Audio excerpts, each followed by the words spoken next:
Thank you. Thank you very much. Thank you very much. It was a great pause. I can't wait to hear what this guy has to say. I mean, it sounded a very impressive little CV there. Well, I want to say hello, and I want to say thank you for the invitation. And I want to start off by telling everyone that it is, in fact, a pleasure for me to be here. But if you guys are anything like me, when you hear a speaker say, it's a pleasure for me to be here, it sets off alarm bells in your head. You know, the guy's lying, he's lying. Now, I know it works for me in that way because back when I was, I think, in 5th grade, I remember coming to a talk. It was in the basement of a dingy school hall. You know, there was kids throwing bread rolls across the room, you know, pads of butter on the ceiling, you know, pretty much like, you know, commons here most of the time. And this aging sports hero came up in front of the whole group, and the first thing that he said was, "It's a pleasure for me to be here." Well, you know, I was like 12 years old, and I knew he'd rather be anyplace else in the solar system than be in that room. And I've noticed that ever since then, that every single speaker that you'll ever hear starts with that exact same phrase. So I feel I need to prove to you that it is, in fact, a pleasure for me to be here. And there are several reasons. First, I want you all to imagine that you are a cartoonist. Okay, the first thing you did this morning when you woke up was to turn on the radio, listening to the news, trying to find out what happened during that 6, 7, 10 hours of sleep you had last night. You go into the kitchen for breakfast, again, the radio is on, trying to ingest as much information as you can from all around the world. You're in your car on the way to work, again, radio is on. Finally, you arrive to your office. Sitting on your desk is the most intimidating thing known to mankind, the blank piece of paper. And your job is to turn it into a living thing. You have to write a script. You have to cast the characters. You have to design the costumes. Then there's lights, camera, action. But at the end of this amazing performance, when you've handed your cartoon in at the end of the day, there is no applause.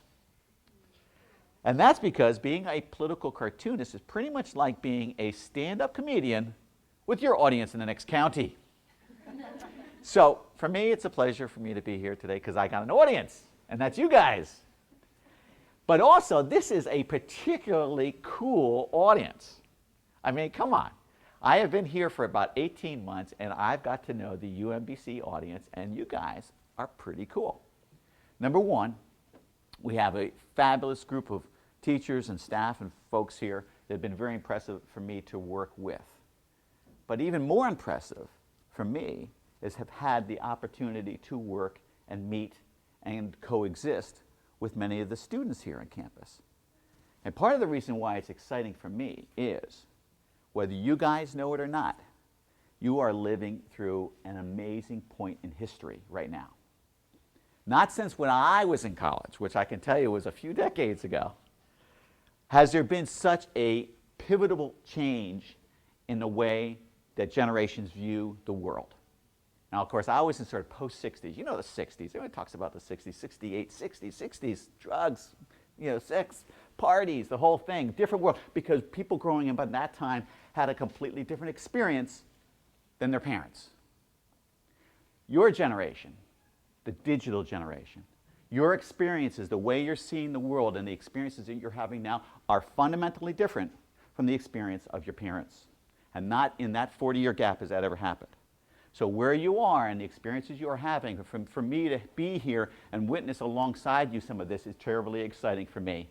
And you guys are going to be a very important part of the world's history. Well, the second reason why it's a pleasure for me to be here is because I love cartoons. In fact, I've loved cartoons so much, they've been of constant passion and interest to me, going back again to about 5th grade. Because that's the first time I remember really getting involved in a cartoon. And the story is this. I was at music class. I went to St. Thomas the Apostle School, Norwalk, Connecticut. It was a convent school, or that is, I had a nun as a teacher. So I had a nun, she was a music teacher, and she had this habit, this practice. of singing with her eyes closed. So one day I'm sitting in class, and there she is. She's belting out a song. I thought, oh, yeah, that's so good. I got to get that down on paper. So I started sketching her, and she had these sort of squinty little eyes like this. She had a little button nose. She had the, sort of the hair coming out from underneath the habit that sort of stretched down like this. And then I drew her mouth the size of a battleship. Okay? Something like this. Okay? Like this. Coming out of her mouth just like that.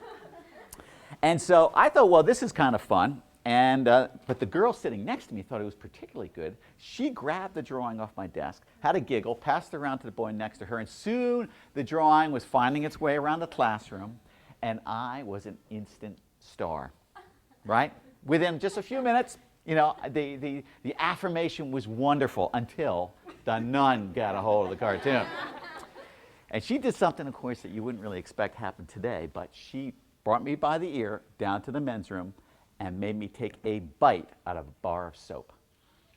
And she said, "Don't you ever draw another cartoon like that again." I've been doing them ever since. Ever since. And the thing was, as I discovered that, actually, she turned out to be one of my best teachers ever, because she taught me what the world of the political cartoon is about. Number one, it's pretty instant. You produce something from a blank piece of paper to an image in a relatively short period of time. Number two, the people who see it respond quickly, and the reaction is often with a smile. But number three, I found that the targets of the sharp end of the pen don't always respond in the same way. And I can tell you that over the course of many years of doing this business, I have heard an awful lot from the people at the sharp end of my pen. It's a really great lesson. So she was one of the great teachers that I had in the business. Now, the next reason why I love this business and why it's a pleasure for me to be here is because I love the world of caricature.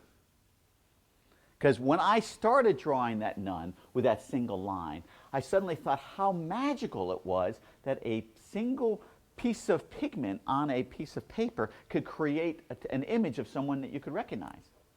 So it was some years later that I was at a gathering just like this, and a cartoonist was standing up in front of a group like this. And he had a pen in his hand, and he was talking, and as he was talking, he was drawing. And as he was talking, he was drawing what looked to me to be like a person. At first it seemed like just sort of scribbles on a piece of paper, but soon it became apparent to me that he was drawing a person. But not only was he drawing a person, it became apparent to me that he was drawing a specific person. And not only was he drawing a specific person, he was drawing them in distortion. And he seemed to do it so easily, just like that. And when I saw it, I said, my gosh, that's magic. That is magic. And the truth is, you know what? That is magic. Look, all it is pigment on a piece of paper. But we all knew who it was. Yet, if you got Bill Clinton to stand right next to this, and you had his face in profile next to it, it wouldn't look like him. The two wouldn't look the same. But because we've seen in our brains and the way our eyes work to be able to put all those pieces together and capture it, to me, is the most amazing thing. And this line has fascinated me for decades. I've learned first the interest and the artistry of the line, but I've also learned about the power of this line.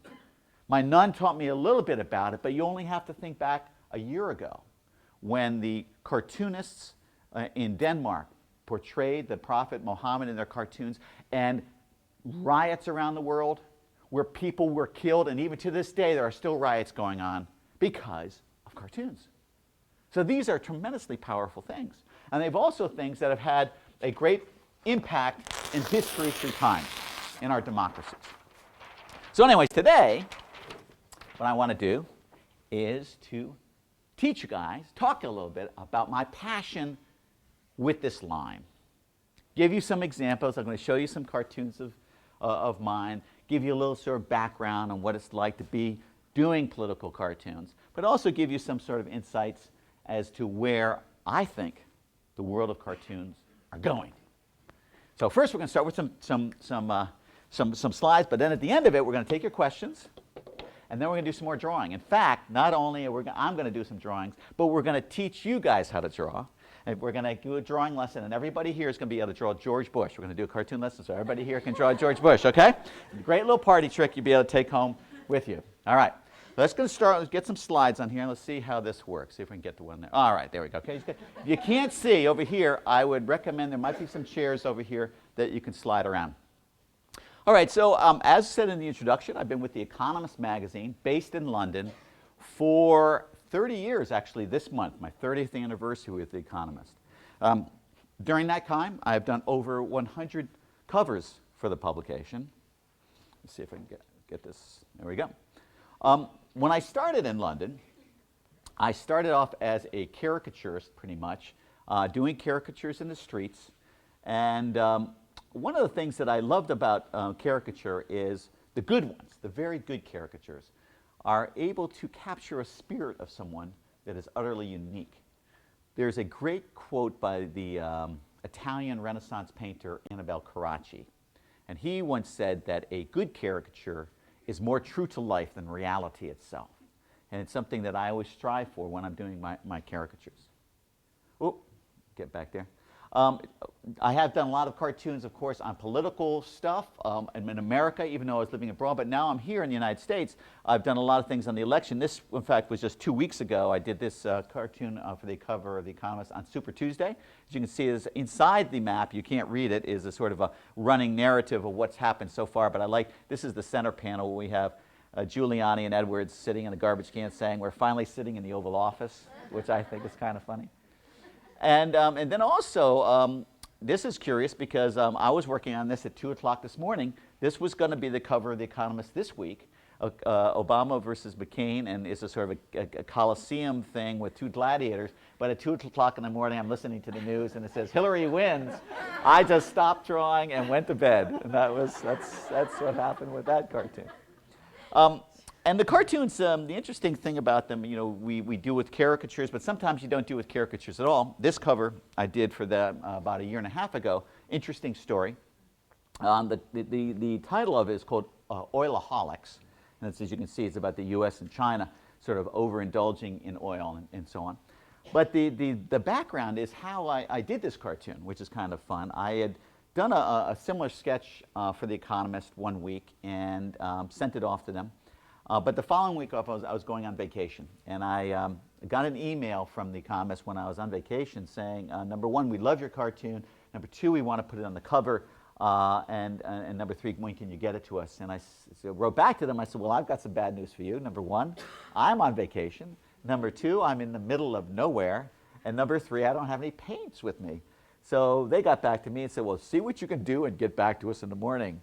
So I was at a dude ranch in the Blackhorn Mountains of Wyoming, and I asked the people at this ranch, I said, well, is there any place where we can get some paints nearby? And they said, well, if you go down that dirt road about 15 miles, there's this crossroads, and there's a lady there who paints. She works in the back of the store, and maybe she's got something. So I went down and saw her, and she gave me one of those 6-packs, those little watercolor things, those kid things. And so that's why the colors are so primary colors, because I was just doing these really mix and match of the reds and the yellows and so on. And so I went back to the kitchen table of this ranch and did it, and then I had my little portable scanner and my laptop and sent it dial-up to London, which took about 5 hours.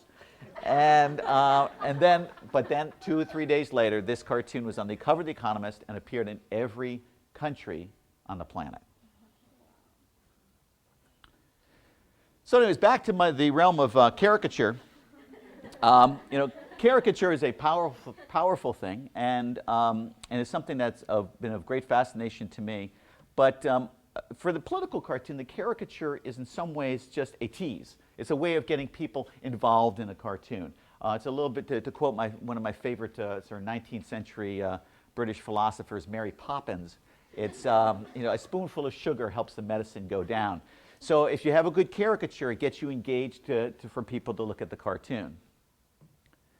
So when I lived abroad for 11 years doing cartoons for British audiences, and I came back to the United States in 1988. And one of the things I learned as a cartoonist, you have a very interesting responsibility as an educator. because people will not always read the editorials, but they'll take the time, the 10 seconds it takes to read a cartoon. They'll do that because they think they might laugh. But in that little space, you also have the opportunity to engage the audience on issues that they may not be familiar with. And so I, knowing that having lived abroad, I saw that the world often viewed America in maybe the wrong way. They didn't understand America. In the same way I came here, America didn't quite understand the world. And I felt in my cartoons I wanted to engage these issues a lot, and I often do. And here's a good example. First panel here, you can see at the top it says, "What foreign enemies think Americans are looking for, world control. What Americans are really looking for is remote control." Right? Am I right? That's what we're really about. We're not that complicated. So now one of the things I also learned coming back to America was how the imagery and the culture of America is so pervasive in the world that coming back here was like returning to Rome. All roads lead to Rome, and coming back here because American television, American movies, American music, all sorts of imagery that we create here perpetrates themselves around the world. And as a cartoonist, you tend to use this type of imagery in your cartoons. Now, the cartoonists is also, we have our own particular language using pictures, images, the elephant for the Republican Party, the donkey for the Democratic Party, of course, Uncle Sam and others that have now become part of the lexicon of all of our visual world has been started and, of course, used dramatically in political cartoons. And also when I'm doing cartoons, I do cartoons, you know, Republicans, Democrats. When inevitably what happens as a cartoonist is that you are really a negative art. You're always attacking those who usually are in power, but even those who you agree with, you can always understand that there are things that they do wrong that you get annoyed with. And so over the course of time, I've done cartoons that have hit at pretty much anybody. But you'll also notice that whoever is the president at the time usually gets the burden of the attacks. So if you look at my collections of cartoons I did during the Clinton era, they get a lot of heat there. And then cartoons, of course, during the Bush era, they may get a lot of heat as well. Now, here's an interesting example. For example, this was actually now 4 years ago, right about now, 4 years ago. Howard Dean was in the race. Do you remember? It was Christmas time. He was #1. He was going to be, you know, the Democratic nominee. And so about 4 years ago, I did this cartoons in 4 sections. Let me show you two. This sort of embodies in 4 panels the entire Howard Dean race. Okay, it starts off here. The Democrats are sound asleep, and he's trying to wake them up. He's going, "Come on, let's go. Get up, up. Hey, up. Come on. Yeah. All right, time to go. Go. Bing."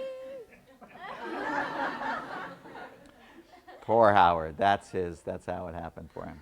That's how it happened for him. So here's another example of the foreign cartoons. I visited Cuba several years ago. Interesting story I'll tell you about a little bit later. But here is an example of a cartoon I did about America and Cuba. So Uncle Sam is there. He's calling out. He says, "People of Cuba, why stick with that dictator idiot Castro when you can freely elect your idiots like we do?" And this was all during this sort of nonsense with Monica Gate and all the things going on in Washington. So it seems to make sense to me in time. Let's see here. All right, now this cartoon here I'm about to show you is a cartoon that is probably the most popular cartoon that I've ever done. 1989. I still get requests to use it in books and prints everywhere. It's about the stock market, which goes to show that, you know, as a political cartoonist, you don't always do politics. You do commentary on all sorts of things. So this is called Just a Normal Day at the Nation's Most Important Financial Institution. So we have a guy here in the front. He's got on the phone, says, "I've got a stock here that could really excel." Really excel? Excel, sell. This is madness. I can't take any more. Goodbye. Goodbye. Bye. This is stock here that could really excel. So the story about this cartoon is, you know, 1989, cartoon appears. Next thing you know, it's in New York Times, Herald Tribune, reproduced around, and then my phone starts to ring. Stockbrokers from all over the world. First of all, they're calling up. They say, "We would love to have a copy of this cartoon." And then they say, That's exactly how it is. Honest. It scares the heck out of me. Scares the heck out of me. All right, let's see, get the next one on here. All right. Now, the thing about being an editorial cartoonist is that you live within two polarities. Editorial, which is serious, cartoon, which is funny. And every day in your job, you plot yourself somewhere along that spectrum according to the appropriateness of the subject matter that you're dealing with that day. And this cartoon I wanted to show you is this, again, it was from 1989. It's about South Africa. It was South Africa while it was in the last throes of its apartheid regime, before the inevitable overthrow by the black majority. The whole world saw this was happening, except it seemed, but for the white repressive regime at the time. So I did this cartoon on it. Again, the cartoon is much more of a symbol, and much more of a strong image. And there's something else I'll tell you about this cartoon, is that all the cartoons you're going to see here, I've done on a strict deadline. You guys know what it's like to put together a 5-page paper, 10-page paper. You understand deadlines, right? The idea is that if somebody gave you an extra 24 hours, chances are it would be better. Same with all my cartoons. Gave me another hour even, I can tell you ways that I can prove it. But this is one cartoon I believe, if I drew it again, I couldn't do any better. It was one of those cartoons where all the pieces came in, the design was just right. It's really crisp, it's clean, and to me, I really surprised myself that of the thousands of cartoons I've done, there's only a handful that fit into that category. 9/11. Clearly a monumental, historic moment for the nation, a deep moment of change for us personally, and a very important moment for the planet. In the weeks that followed, to be a satirist was a great challenge. In the days immediately following 9/11, the notion of doing any sense of humor was also something that was put on the back burner. This cartoon was one of two cartoons that I did on 9/11. One cartoon for The Economist, one cartoon for the Baltimore Sun. Two very different audiences with two different approaches. This cartoon here was done for The Economist, a foreigner's perspective of the tragedy in New York. On that day, even in France, Le Monde said, "We are all Americans today." And the world felt the tragedy, but also felt the distance and in some way impotent in its way to respond. It was just a sense of sadness at the time. Oh, let me get back. The American cartoon, oh, sorry about that. This cartoon here is a cartoon that I did for the Baltimore Sun. Different feeling, same protagonist. Here it's called Bloody But Unbowed. And the notion of America taking a body blow, a very serious injury, trying to find its way to resurrect itself, knowing, of course, not denying that we have been badly hurt, but also given a sense of hope, a sense of energy, a sense of perseverance, which is clearly something that would resonate with the American audience and not with the international audience. In the days that followed, again, it was a bit tricky. This cartoon, I remember when I was doing it, I invoked my memory of my experience of living in Great Britain. And during that time, of course, the IRA was very active.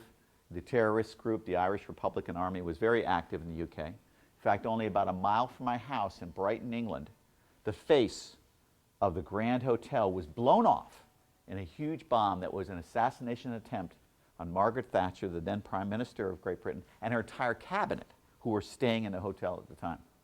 They came away only a couple with slight injuries at the time, but it was very palpable, the notion of living with terrorism. And so what was curious was that people would say to us, American visitors, say, well, how do you deal with living with terrorism when we're living in England at the time? I said, well, people who are living abroad think, how do Americans live with crime? Same sort of notion. We have the concerns of crime in this country. There are different type of concerns with terrorism over there. But I knew that we were going to face a battle like this. This was the battle against terrorism. A faceless giant character that was both visible and invisible, one you would have to engage, but one that would also be a very difficult one to tackle. But humor did find its way back into our lexicon. Here's an example. Everyone's been through, been inspected, right? Here's a guy saying, sir, you set the alarm off again. Perhaps you left your keys in your pocket, right? My favorite bit's in the back, the guy holding the 2 bombs, and he says, I'm sorry, sir, you're only allowed 1 carry-on there. And, but this was the idea, was that before we had our new inspectors at the airports, it was very mishmash, it was very freelance, and so hence I wanted to find a way to bring humor back into the equation. And you know what, and it's normal, it's natural to find humor in things, because that's what separates us, humans, from the animals, is our ability to be able to get a sense of hope and a sense of humor. It's very medicinal, and it's a great way to engage things, is using humor. No, I think I might have missed something. Let me see. Nope, oh, okay. Now, so then we went, from there we went into Afghanistan, we went into Iraq, and I just have, there's a lot of cartoons that I did on those issues, but I wanted to bypass them a little bit because I wanted to move ahead to show you one of my favorite characters to embody this situation in Iraq was Donald Rumsfeld. And this is a cartoon that sort of embodies the Donald Rumsfeld years. It's done in several panels. And here he is saying, I was wrong on WMDs. I was wrong on troop numbers. I was wrong on the war's aftermath. I was wrong on the handling of prisoner abuse. I don't think I should resign, but I could be wrong. I could be wrong. Could be wrong. And this cartoon, again, a multi-panel cartoon that in 4 frames dictates the entire story of the Iraq scenario. First, we have us going into it. Let me go back here for a second. First, we're looking, we see the WMDs. We go in there and say, all right, got to get them. There they are. Got to get them. Uh-oh. Where'd they go? They were here a second ago. Where did they go? Oh, no, this is worse than I thought. Oh, dear. Oh, dear. There they are. Ah, that's where they went. Now we see. There we go. So, now, in addition to doing national cartoons and international cartoons, during my time at the Baltimore Sun, I also did local cartoons. And the funny thing is when you do local cartoons, those are the ones that, as a cartoonist, you often get the most reaction to, because your constituents are right there. Plus, in America, there's not that many satirists or humorists in the local area making fun of these local guys. So they really pay a lot of attention to you. You're in that position. Well, I had a particular great relationship with the then governor for two terms, and after that he became comptroller of the state of Maryland. Prior to that he was the mayor of Baltimore, William Donald Schaefer. And he used to hate me. He used to carry my cartoons around in his pocket and wave them around and cuss me out on the radio and all sorts of things. It was really great fun to have him there. But I would do this, I would do this thing where I would turn him into this mock comic book character called Captain Keno, because he was very keen on getting Keno into the state of Maryland. So here's a good example of a Keno strip. It starts off as the yet another message from the astonishingly amazing Captain Keno. Greeting, Captain Keno cadets. I am pleased to announce that phase 1 of our master plan is successfully in place. No longer will you be burdened with excessive state taxes. Now we will officially steal your money through Keno. But now, Kenosters, on to phase 2. We need recruits. We need to recruit state users creating Keno enriching revenues, acronym SUCKER. We need lots of suckers. Oh. We need to find suckers, then enroll them in our Lots of Suckers Ever Ready School, acronym LOSERS. When the state is full of losers, then we would be fiscally at a rich current economy, acronym FARCE. So, you find suckers, turn them into losers, and make the state a farce. Good luck, and may the farce be with you. right, give it up for that cartoon. Come on, that was awesome. Awesome. That's a funny cartoon. Well, the deal was, is that, check this out, is that that cartoon really was all about words. I mean, the pictures there were just sort of taking the thing along, but really was about words. Which brings me to the point of the way that I look at a cartoon. The cartoon I view, really, is a column. I'm a columnist, really, but I use pictures in order to get my point across. And that when I'm doing this business is that really I'm out not just to make you laugh. My job is to make you think. Using humor, as we do, but using it as a vehicle for a message on issues that are important of the day. But also note, what's interesting about this is the different types of cartoons that I may throw at you. You may have one cartoon that's local today. Tomorrow you might have a cartoon that's international. The day after that you might have a cartoon that's national. One day it might be several panels. One day it might be one strong, solid image that's not funny at all. And the idea is that every day you should try to vary it up because I'm having a long-term conversation with you, trying to keep you engaged.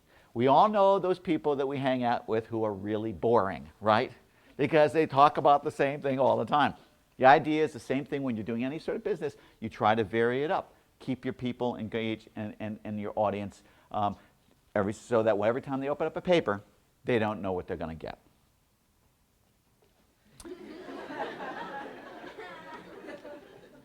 Of course, it also helps in my business that politicians do all the writing for me. And there are some things that you just have to just let stand by themselves. And now, of course, coming up for the presidential campaign, this is the most fun time to be a cartoonist. Because first, the audience is sort of geared in and focused on politics, so you can assume a sort of a much greater knowledge of what's going on in the world. That's kind of fun. But the other thing is that as new characters come on the scene, the political cartoonists and the caricaturists help formulate how the public perceives these people. And so the way Obama is being perceived, the way he's being drawn, everyone's trying to become familiar with the new characters. The cartoonists play a very big role in that.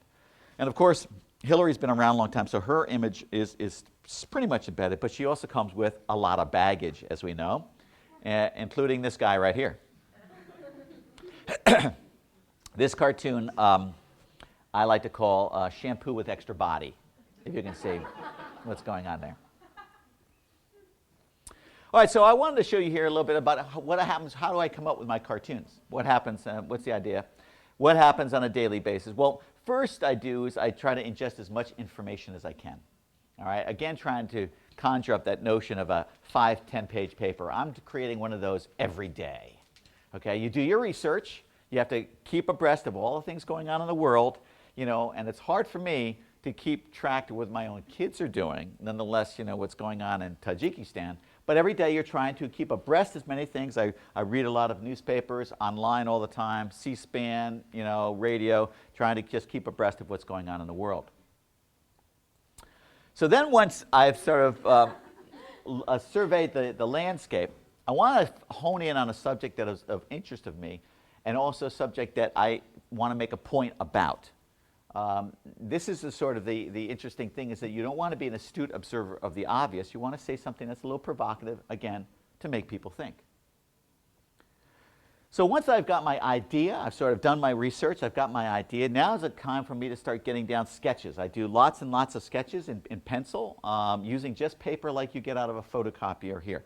Lots of rough sketches on paper, and that may take me, say, 2 or 3 hours finally sketching out ideas. When I first start, the sketches may look something like this. This is actually going to be an example of a cartoon I did a few weeks ago.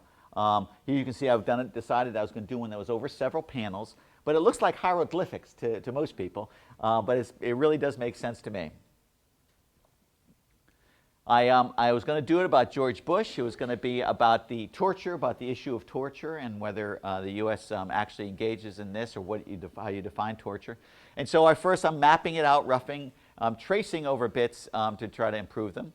I take a caricature and then I might draw the caricature 6 or 7 or 8 times. I have lots of photographs that I use to help me give me a little background. I add more and more detail all the time. Eventually start adding lettering. Lettering is very important because the lettering is the tone of voice of the art. You do, if you want something to sound loud, you make very big letters. You want to make it sound like whispering, you give very small letters. So lettering is very important. Once I've got all the sketch done out of my paper, then I start applying the ink. I use old-fashioned 100-year-old pen nibs from England, where you dip in the bottle and go scratch, scratch, scratch, dip and scratch, scratch, scratch. Takes me between 2 and 3 hours just to ink my cartoon. And in the end, it's going to look a little bit like this. This is the cartoon. I'm going to read it to you. First panel is Bush. She's saying, "Let me repeat this loud and clear. America does not ever, ever, ever, ever, ever, ever torture." And poor Uncle Sam is about to be dunked again. He says, "All right, I promise not to ask again." And there's the Lord Voldemort there on the right there, helping out with things. Okay. Let's see if I can get it. All right, and I think that's it from the cartoons. But now I want to introduce you to the new world. I talked before about you guys, being this, the cool, you guys are, this awesome time in history. You're a real cool generation. You're into things that are just changing all the time, and you're adapting and learning to the digital realm. And one of the things that's really taken a big blow during this transition time is the world of media. The world of media is changing dramatically in the past 5 years, nonetheless, past 10 years. Newspapers particularly have taken a big hit because with the internet coming on board, it means that newspapers are becoming financially in big trouble. First thing that happened was the classified ads that used to dominate newspapers, which supplied them with 20% of their income, disappeared, went straight to the internet. So if you want to find an apartment, you want to find a job, you go online. You don't get it from your newspaper. You don't wait till the newspaper comes out and be able to go and find it. So they lost all that stuff to the internet.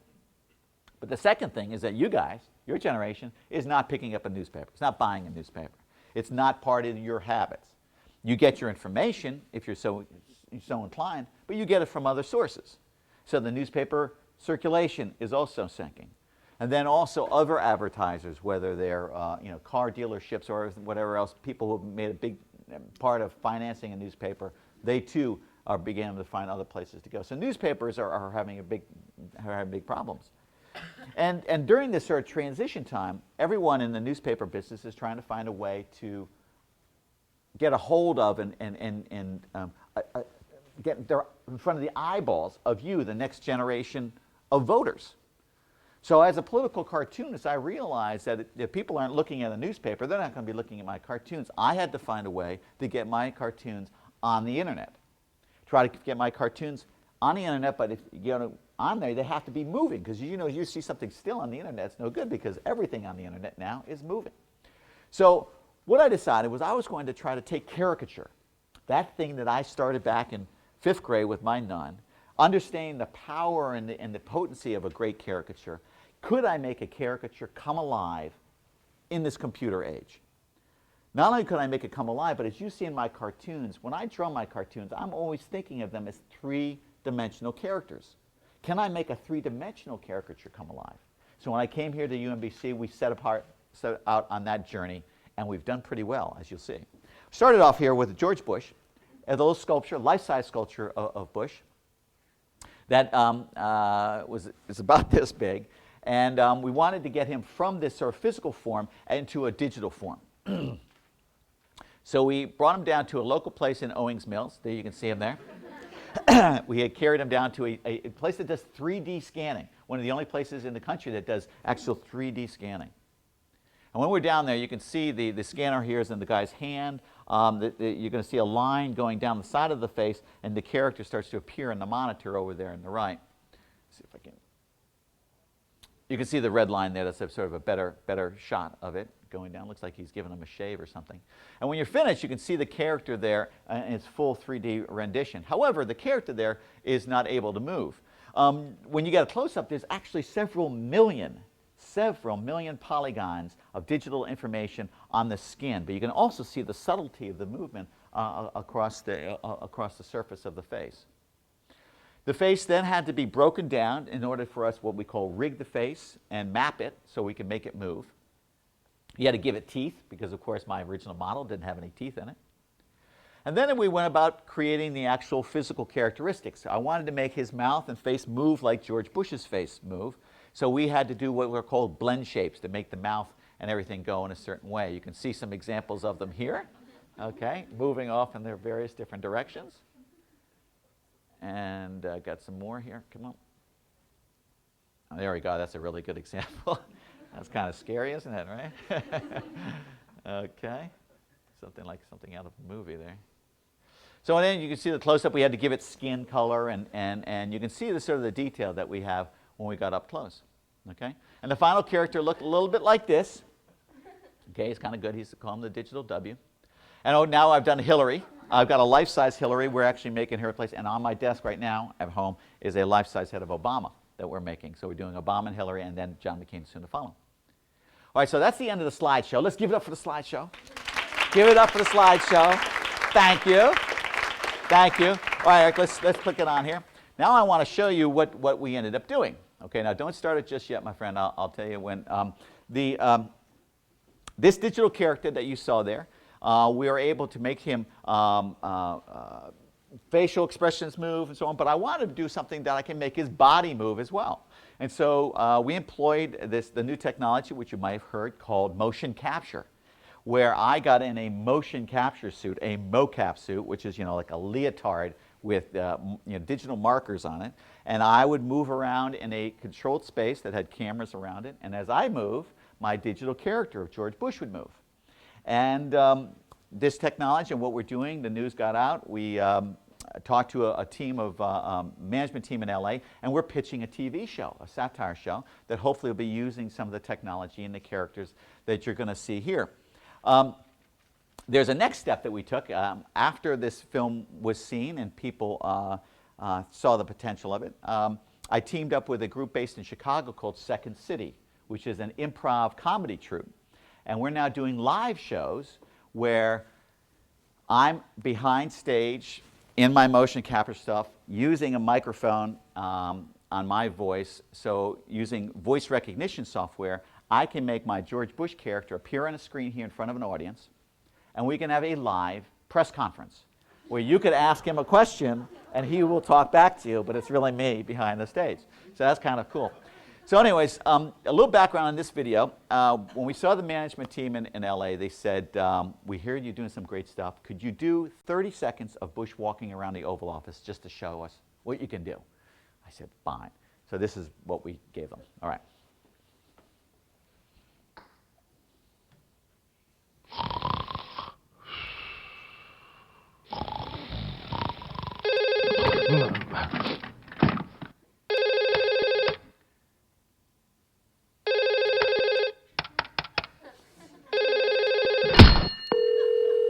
Good morning, Mr. President. Yeah, good morning to you. You're in early today. Oh, yeah. I won't rest till I get them there evildoers. I have Governor Schwarzenegger on the phone for you. You do? Man, what's he want so early in the day? All right, might as well put him on. Mr. President! Mr. President! Mr. Governator, nice to hear from you. How you doing? Mr. President, I'm sick as a schnitzel. Oh, now easy there, Arnold. What's up? The evildoers, they are at it again. Did you say evildoers? Yes, Mr. President, I'm a nervous wreck. Kevin Kallaugher and his team are at it again. The axis of upheaval? What are they up to now? They are making animated political cartoons. Cartoons? Like those terrible cartoons by that Kal feller? Actually, Mr. President, exactly like his cartoons. Wait! Are you telling me? Yes, Kevin Kallaugher and Kal are one and the same. No! Kal and his team are making cartoons that will make us look like girly men. They must be stopped. Mr. President, there is a way. They have sent us an ultimatum. An ultimatum? If we fulfill their 3 demands, there will be no cartoons, no TV show, no girly men. What are these demands? First, Mr. President, Kal wants to see you prance around the Oval Office like a dingbat. Huh, right. I can do that. I'm prancing. Watch me now. I'm prancing, I'm prancing, I'm prancing. How's that, Arnie? No, Mr. President, you need to really prance. Really prance. All right, watch this. I'm prancing. Watch it. I'm prancing.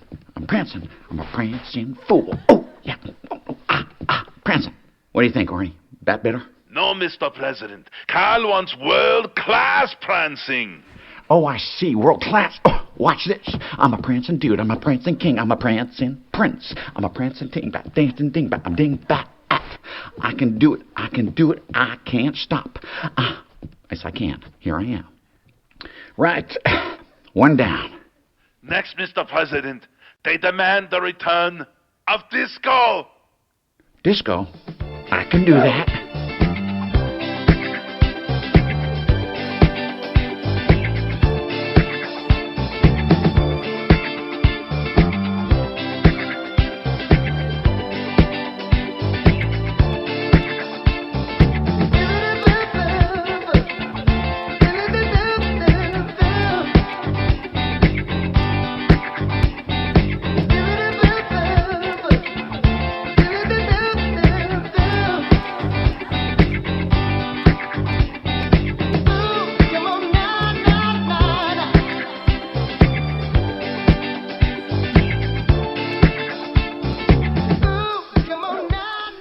Radio.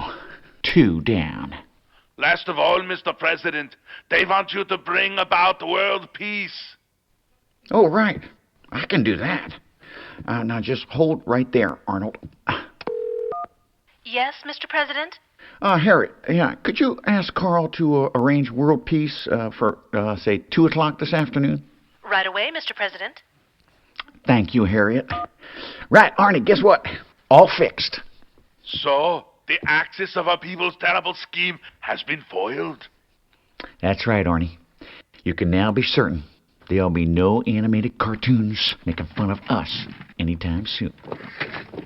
Oh! Arnold, get me Harriet. All right, thank you. Thank you. Thank you. So anyways, I think you can get the idea of what the possibilities are about the future. One of the things that we hope to be able to do is be able to do timely political cartoons animated. 30 seconds, 45 seconds, something you could turn around in just a day or two that you would see on websites. And then that would be sort of the next example of way political satire, political cartoons, which have been around for centuries, will be manifest in the world of the new technology. So now with that, what I'd like to do is open the floor for questions to you guys. We could take some questions, then we're going to do some drawing, and then we'll have our little drawing lesson. I mean, you thought you didn't have to have class. You know, we're going to have a little class here at the end of this exercise. Anybody have any questions? Yeah? Just a quick question about the business model behind this. The business model behind the newspaper is sell subscriptions, Right. sell a lot of them, sell advertising, more subscriptions, more advertising revenue, and so on and so forth. Newspapers have gone to the web. They've now got websites, but they're not making much money on it. Yes. How does the business model for something like this work? Well, the business model of this is similar along the lines that the people in film and video are trying to find a business model online. There's two ways. One is a sort of a syndication model where you might have 100 sites paying $50 for the prospect of having something like this on their site. You add that up, then you can get some serious money. The web has also got a lot more sites than there are newspapers, so the possibilities of being able to distribute in that way is good. And important for us is that we have a high quality animation. As you can go to YouTube, you can see a lot of different types of animation, but not of a standard that necessarily would be people be willing to pay, $25, $50 to have on their website. The second thing is that, of course, there's advertising between them. You've seen a lot of videos where there's advertising before on the videos, and that's increasingly become a form of revenue. and there, of course, encryption software is getting more and more advanced, so that stuff can't be copied and sent on other websites. It's just going to be an interesting model to see how this moves ahead. But we're looking at first the subscription, the model, and then of course the last one is you run it on your own website, you generate revenue from advertising if that's possible, so that you have those possibilities. So and then of course the other thing is that cell phones, iPods. The interesting thing about a cell phone platform, the way it's used in Asia, you guys are probably familiar, in Korea and in Japan and other places, people use their cell phones a lot more, and there's a lot more content made specifically for the cell phone.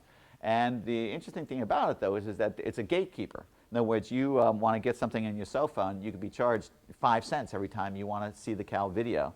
It just gets tagged onto your bill. Well, 5 cents times 100,000 people gets to be pretty good. So there's a possibility that depending on the platforms, that there's going to be ways, there's going to be toll booths to allow that to happen. That's what we're sort of looking for.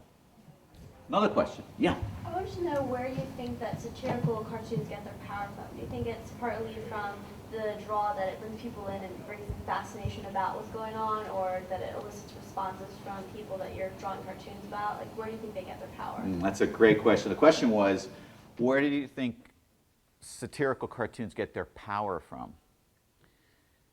I would speculate. It is in part because the nature of the cartoon is negative. You're making fun of somebody. I'm going to paint a scenario I think that we could all understand. You're in a classroom. The most powerful person in the classroom, like my nun, is the teacher. The people who are all sitting in the classroom understand that power dynamic, and someone who is able to sort of bring that powerful person down to size equal with everybody else is a pretty powerful person. And the way you knock somebody down often can be done with humor or satire, whatever.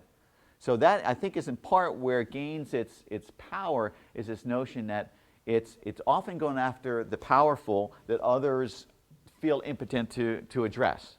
And while you may see cartoons and you say, right on, I really feel great about that, there's somebody who's fighting on my behalf. And it's also because it's so accessible. It's something that everybody can see. It can happen so quickly. I also think that something about caricature that makes it so powerful is it goes immediately to people's vanity. I mean, everybody here has got a face, right? You know what it's like. You can imagine what it's like if somebody had the power to take your face, pull it apart, and reassemble it at their discretion. That's a powerful person. And so, again, the caricature, I think that if that becomes a central part, and it is one of the most potent tools at the disposal of a cartoonist, that adds to its energy and its potency. Good question, though. Another question? Yeah.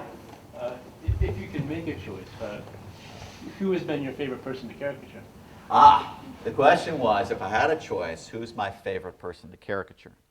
Well, the nature of the business for me has been that normally if you have a president, normally they're in for 8 years. But a major politician, after a few years, after I've gotten the face, so I know where all the muscles are and the bones in their face, it gets to be a point where I can draw them without any photographs. Now, I prefer to have photographs there, but when I draw them without photographs means that I can pull their face like silly putty and really do fun things with it. And that's when the energy gets there. Now, having said that, there's a few faces that are more interesting than others. So for Bill Clinton, for example, he had a potato of a head. Not that interesting. Okay, but Ronald Reagan had a great face because he was an actor. His face itself was very animated. It could do a lot of things. He had this hairdo, like a pompadour, right? That if you, in fact, you could stick that on a bowl of string and it would look like Ronald Reagan. So, that was the type of thing is that you could play with him and have a lot more fun and energy with him. Another question? No question? Yeah. Is there anything you miss about being a satirist on the local Maryland government scene? Question was, is there anything I miss about being a satirist on the local scene? And the answer is yes, it's really fun to do the daily thing and be very engaged on the local scene. I did it for 17 years. It was a great run. But one of the things that I also learned is that, the animation thing, which to me, is the future. It is, and it's terribly exciting. There's no way I could have done that and also have done the other thing.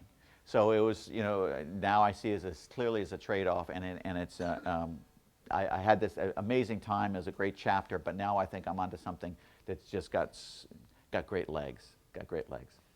Another one. Question. Yeah. You mentioned that people you draw often have a negative response among your audience. I wonder if you have any stories you'd be willing to share about those reactions that you've had. Question about people who have responded to the cartoons and reactions. Well, my favorite story, of course, is William Donald Schaefer, who, you know, he was just a wonderful character. And he used to lambast me. Remember when I first arrived here in 1988, he called me up within a month of my arrival and wanted one of my cartoons, which would, you know, sort of, you know, flattering on one hand, but on the other hand, too, is that I didn't want to be in the business of giving things to politicians. This is just a sort of a standard thing. Is it just like anybody else? If he wants a cartoon, he should pay for it, you know? And he was outraged that I would ask him to pay anything. Of course, he had never reached in his pocket for anything for the longest period of time. So after that, you know, he hated me. Anyways, just as he's getting ready to leave office, a week before he's getting ready to leave office from governor, I get another letter from him. It says, "Dear Kal, please send me the cartoon that appeared in the Baltimore Sun dated so-and-so and so-and-so." So I said, wow, you know, maybe he's feeling bygones would be bygones. He's feeling sort of, you know, nostalgic and all this. Then I read on and it says, "As you charge for these depressing monstrosities, I herein enclose the value that I put upon your cartoon." He taped a penny to the letter and wrote "overpaid" on top of it. So anyways, but I did send him the cartoon. I just did send him the cartoon. So he did pay for it. Yeah. I actually have two questions. It has to do with sort of the context of humor, and I'm struck as a European historian of course, the land of punch, the land of caricatures. How hard was it for you to, as an American, to sort of integrate into British humor? And the other question is just not indirectly related. Could humor combat terrorism? So the first question about integrating as a humorist in Great Britain. And, you know, as I look back, I lived in England for 11 years. Anyone who's ever either lived abroad or anyone here who was born abroad and came to, you know, reside in the United States understand the complex issues of understanding any society. And I now look back with great pride that when I was doing cartoons there, the curious thing was that I was unlike my other American journalist colleagues living in London who were surveying the British political system and landscape and translating it for Americans. I was doing that and for Brits. My cartoons were being read by Brits. And I guess really in order to make humor particular to society, you almost have to know better than anything else. You need to know that society really in a complex way because you have to understand its idioms, its culture, its cultural references, its regional attributes. All sorts of things play into that. And the British, even though we both speak English, the phrase is that we're divided by a common language. That, you know, and my wife's a Brit, and she says, "You don't speak English, you speak American." I said, "That's true." So the thing is that it took a while, but it was of great satisfaction that when I was able to make those sort of connections, when people didn't know I was an American, when they read my cartoons. And then as a sort of a general overview, for example, people might say, what's the difference between American humor and British humor? And there's a lot of, both are very complex, but I say generally Americans overstate things. Basically, British generally understate things. However, said that, if you've ever seen Benny Hill, which is a British humor, that way overstates things. But then also Prairie Home Companion in America understates things. So there's major trends in each society, but they often play off against each other in ways. So then the second question is a really curious one. Can humor combat terrorism? I remember hearing an amazing story about a journalist who had spent some time in the refugee camps of Albania. Dreadful places. This was all during the tumult of the wars that were going on just a few years back. And he was astounded by the sense of humor of the people in this very dark environment. And it's amazing that people can, if people harness humor in the right way, it can address and tackle some very dark times. some of us have maybe been at a funeral when somebody's cracked at a joke at just the right time, and the cathartic laugh from everyone there, it was astonishing. But of course, you crack the wrong joke in that environment, and it's the worst possible thing. So humor handled in the right way, it can be both a dangerous weapon, but it can also be a powerful source of humanity, I think. Yeah? That's a little bit linked. When you mentioned the issue with the cartoonist drawing Mahomet. Yes. And what do you think about it, and did you draw it or him? I mean, good question. The question was about the Prophet Muhammad and the cartoonist and what happened. Just a very quick background on the story. I think it was about a year and a half ago, a artist in Denmark wanted to do a book, no, not an artist, a writer, publisher, wanted to do a book, a children's book about Muhammad, and found that they could not find any illustrators to illustrate the book because it is widely deemed in parts of Islamic society that to portray Muhammad is sort of sacrilegious, and so many of the artists who approached didn't want to do it. So a newspaper in Denmark thought that this was outrageous. They thought that they were being sort of intimidated into this, and said, we will prove that people shouldn't be afraid to draw Muhammad, and they asked 50 cartoonists to do a page of Muhammad cartoons. Now 12 responded. The other ones thought, you got to be crazy, this is stupid, regarded as a stunt. And they were paid $75, by the way. So these were not top cartoonists, getting involved in this, because if you're a cartoonist of any experience, you also know that freedom is something that you have, but with all freedoms come responsibility, and that just to piss people off just for the sake of pissing people off is not what you want to do.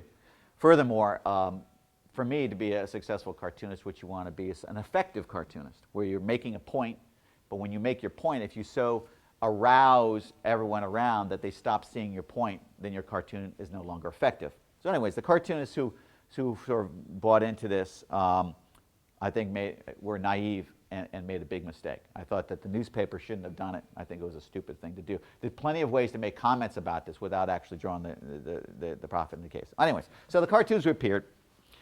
The local Danish community got very irate by it, but at that time it was actually kind of quiet for a long time, for several months in fact. In fact, the cartoons right after that were reproduced in Egypt with virtually no response. But a few months later, it was the annual pilgrimage in Saudi Arabia to Mecca, thank you very much, to Mecca. And the Saudi government at the time and other governments at the time were now using, in their newspapers, promoting the heck out about what had happened in Denmark and these cartoonists, partly because they were trying to shine a positive light on themselves as being very strong religious regimes, and that, aren't we great, and these people are doing these terrible things. Well, anyways, the subsequent, riots around the world, angry reactions, and subsequently too, there was, people in Europe, newspapers in Europe, who reproduced the cartoons again in solidarity with the Danish cartoonists. That upset the apple cart even more. And even just recently, we had a whole round of these things happen again. So anyways, the long and short of it is that, in my view, is that it was a terribly unfortunate scenario that shouldn't have happened. I think that the poor cartoonists are now living for the rest of their life with a death warrant. The cartoonist who did the famous one with the bomb as a headscarf, he just a couple of weeks ago they foiled a murder attempt on his life. They had several. The police arrested some folks who would actually come into Denmark with the purpose of killing him. He's been has round-the-clock security, but he's been thrown out of the hotel where he's staying because, for security reasons. And also his wife was a teacher. She lost her job because all the children would be threatened, and their life is going to be, living hell now, probably for the rest of their lives.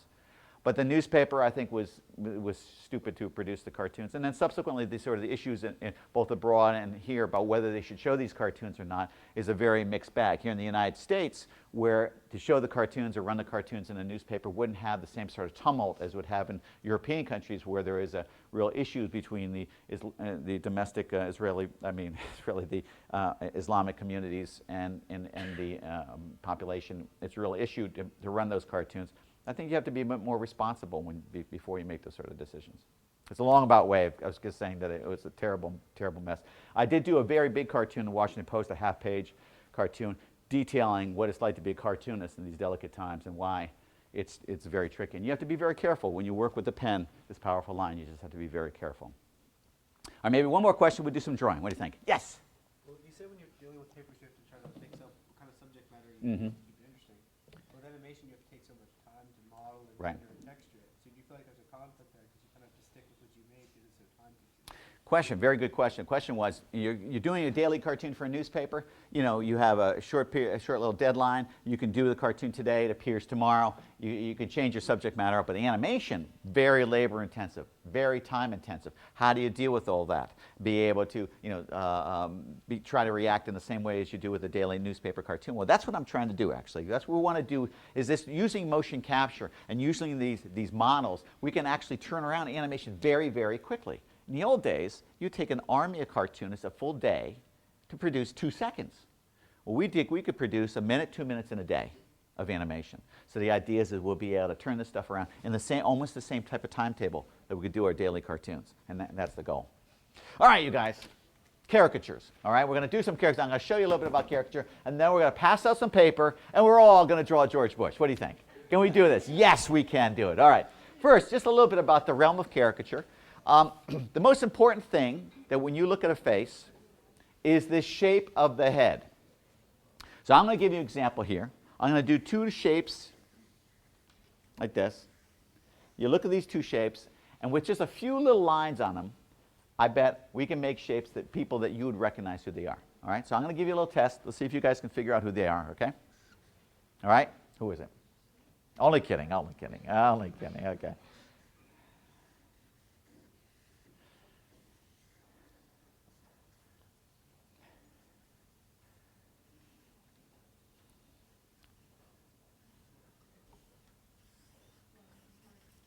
What was that? Laurel and Hardy, all right. 10 points for Gryffindor. All right. All right, yes, Laurel and Hardy, okay. Or it could be Bert and Ernie, right? Or Abbott and Costello, or Al Gore, George W. Bush, right? All right, let me do Al Gore. All right, Al Gore's been back in the news, so I'm get the chance to draw him again. I haven't done it for a while. He's got sort of a long head, so let's just draw, got a head that's sort of this kind of shape like that. He's got the sort of Ronald Reagan hairdo. This is kind of funny, isn't it, that he would have that, like this. He's got the Spock ears, if you've ever seen them. Have a look next time you see them. They're connected right at the bottom, just like that. He's got the long, straight nose like this. He's got the sort of flared nostrils like this. He's got the Elvis mouth, like this. Okay. Like this. And then he's got, this is the thing, he's got these eyes. This is, I think, the reason why I didn't win. Forget Florida. It was the eyes. He's got the eyes of hell. He's got the eyes of hell. Oh, yeah, that's what it is. And he's got the sort of overhanging neck that sort of overhangs his collar a little bit more now than before, like this. And the other thing is that I don't know if you guys have ever seen him. You know, I heard him speak many times, and he's really a bad speaker. I mean, on the movie he did really well, but he's not a good speaker. And also when you close up, if you ever see him, he's got these bolts out of his neck. Have you ever seen those? Really, this is really bad. So anyways, there you go. That's Al Gore. That's Al Gore. All right, let's do another here. We're going to do another Democrat. We're going to do John Kerry. John Kerry. He's got another long face, right? He's got a sort of long face. Let's see. What do you think? Let's say this is kind of like that. What do you think? Now, let's see here. Now, let's put that. There we go. That's better. All right, this goes like this.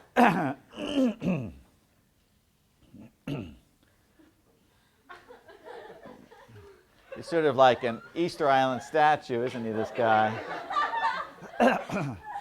So I got the ear like this, and sort of the Brillo pad for the hair. So like this. Something like that. There you go. John Kerry. What do you think? Give it up. Give it up. All right. All right. That's not too bad. A little John Kerry action there. All right. And I'm gonna draw first before George W. Bush. I'm gonna draw his dad. And I want to show you when somebody's in office, when they first come into office, the caricatures usually are very similar to the photographs of the person. But over time, the characters get more and more distorted the longer they're in office. And also, as you, the cartoon-consuming audience, get the familiarity with the faces. So I'm going to show you Bush when he came into office, and I'll show you what he did 4 years later, okay? Or, you know, when it was his turn. So when he started in office, he has sort of a large forehead, and not too much hair on the top. This is the back of the hair here, like this. And he had a sort of a sharp nose like this, and a little upper mouth that looked like Flanders, I mean. And his little chin like this. Ear was here like this, a line here. Eyes are like this, and then his glasses. And it's kind of the vision thing. That's what he sort of looked like. He looked a little bit like this, okay? So when he first started, he looked like something out of The Simpsons, didn't he, really? When he first started, okay? So, but then, after 4 years, I'll show you what he looked like. 4 years, the forehead sort of got this sort of light bulb thing going on like this. The hair still coming out like this. The back of the hair wasn't too much different. His nose got sort of, you know, like this. His mouth got sort of very beak-like like this, little grisly teeth down here, ha, ha, ha, ha. And then his chin went way out like this, went way down here like this, and his eyes were sort of even more slanty, and he still had the glasses, and went like this. And that's what he looked like at the end of 4 years. Isn't that amazing? I mean, that is amazing, but it still sort of looked like a little bit like a submarine. There we go. All right, so anyways, right. So now let's get the paper. Can we pass the paper out to everyone? We're going to pass out some paper. Now, while they're passing the paper out, I'm going to do a quick version of Bush.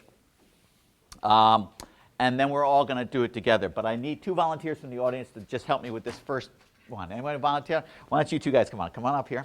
Okay? Okay. And what's your name? Becky. Becky, hello. Nice to meet you, Anna. Hannah. Hannah. Becky and Hannah are not, my lovely assistants, Becky and Hannah. Becky and Hannah, okay. All right, let's get Hannah over here. Becky over there. Okay. Okay, first what we're going to do is I'm going to do like this. Okay. Okay, Hannah, you're going to hold this one. Okay, you're going to hold that one there like this, all right? And then I'm going to do this one as an echo like this. Okay. And Becky, this is going to be you. All right. All right, so now what's going to happen is when it's time for you guys to draw yours, we're going to turn your paper horizontally, okay? So we're going to have our paper horizontally. Everyone's going to get a piece of paper, but we're going to need it horizontally because you're going to need that extra space, as you can see. So anyways, we're going to start in the middle, and the way it's going to work like this, I'm going to go through it quickly so we can see. We're going to start off with, you know, basically 2 parallel lines, a curl here, and that's what his nose is going to look like. We're going to do a set of parentheses like this, all right? We're going to get a seagull, just like you used to do in grade school, a little seagull like that. We're going to do a horizontal line, a second horizontal line. We'll give him some teeth there, right? We're going to give him one of these little things, a fulcrum, I think. Then we do his chin. That's a W. That's nice and easy, all right? Then we have his eyes. You got one is going to go like this, another one's going to go higher than like that. We're going to go with the town, a little therapy here. Get in those eyebrows. Come on, get the eyebrows going on here, like that. Then we're going to give him his eyes. Little tiny eyes like this, little tiny eye like that. Okay? Then we're going to give him a little crow's feet, a few down here and here, a few down here like this. Then we're going to give him the ear on one side. We're going to give him the ear on the other side. We're going to start at the top. We're going to connect here, and then we're going to bring it down to the bottom and bring it across to the chin. We're going to start here, connect down to the bottom, and bring to the chin. We're going to do a set of parentheses again here. Then we're going to do a trapezoid. Any math majors here? Trapezoid, okay, up, across, and down like that. Then we're going to do what we call, very scientific name, these are called perplexoids. All right, these little lines that go right here, they're perplexoids. We've got lots of them today, so you can use as many as you want. Then we're going to give them a half moon at the top here, a half moon at the side here, a half moon at the side here. We're going to fill in with a little texture. And ladies and gentlemen, we've got George W. Bush. Give it up. Give it up for George W. Bush. I think can we do this? Can we do this? Yes, we can. All right. Thank you guys very much. You can take this ear with you if you want. You know, that's right. We'll be able and afterwards you'll be able to choose from one of the cartoons too. All right? So why don't you guys get your paper. Get your paper. Join the team. Pencils and paper. We pencil and paper for our two guests up front. Do you have any more paper? Okay, so what we're going to do is I'm going to walk you through step by step, and we're all going to do this together, all right? All right, fine. In the middle of your page, I want you to start with 2 parallel lines like that. A little bit of a curve, 2 parallel lines like this. Now I want to follow up with 2 black holes, one black hole here and another black hole here. Then I want you to do an echo around the black hole like this, an echo around the black hole like that. Then I follow up with a V to connect the two. All right, when you finish with that, I want you to do a little line down like that and a little line across like that. Excellent. So that's the nose. So we got the nose. All right, now we want to do a set of parentheses. We're going to do a run around like this, another one around like that.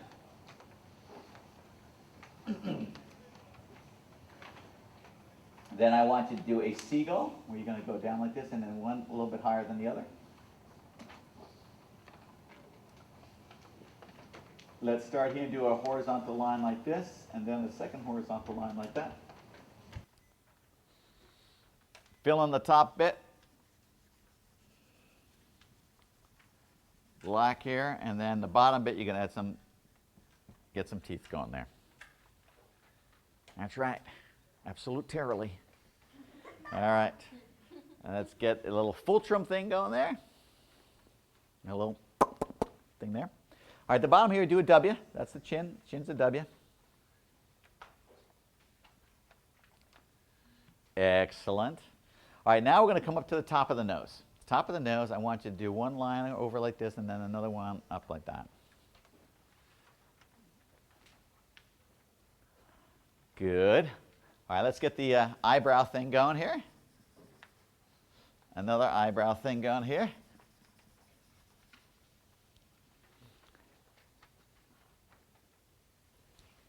Great. And all right, now little tiny little eyes here, tiny little eyes like this. If you want, you can put a little muscle underneath there too, a little muscle underneath the eyes if you like. Okay, now at the end of the eyebrows, let's give them a few crow's feet here. That's like this. All right, now next is the ears. What you want to do is start here, start at where the crow's feet end, and then you can do the ear as big as you want, but you want to end up bringing it in about here. So you bring it around, start here, bang, and bring it back here. Back here. Same thing on the other side. Start here, wing it all the way around, and then you can bring it back about here. Excellent. Now once you've got those ears done, do a second version on the inside. So it's like a little parallel. So you got those little rings around the ear bits here. Cool. All right, so then once you've got those in, I want you to draw a black hole here and a black hole here. That's not a political comment. And once you've got those, I want you to start at the top of the ear, go through the black hole, connect to the bottom, and then swing it around to the middle of the chin. Start at the top, from the black hole to the bottom of the ear, and swing it around and meet the middle of the chin. Great.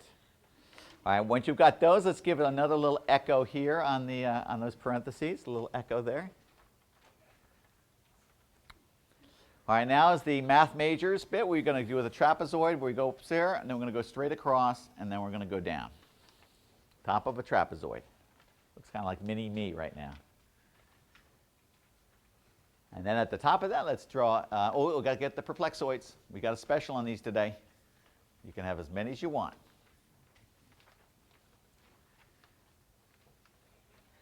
Very good. And when, let's get our half moon here at the top. Another half moon here. And another half moon here. Let's get a little texture here in the hair. Excellent. Looking good.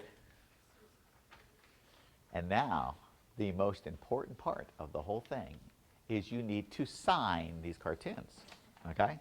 Now, I have to tell you, I've been watching you guys draw. I've seen these cartoons. Do not sign my name to those cartoons. But sign your name to the cartoons, because this is so cool, because they're all kind of interesting. Now, once you got the name on it, all right, let's hold them up. Let's see. Show the cartoons.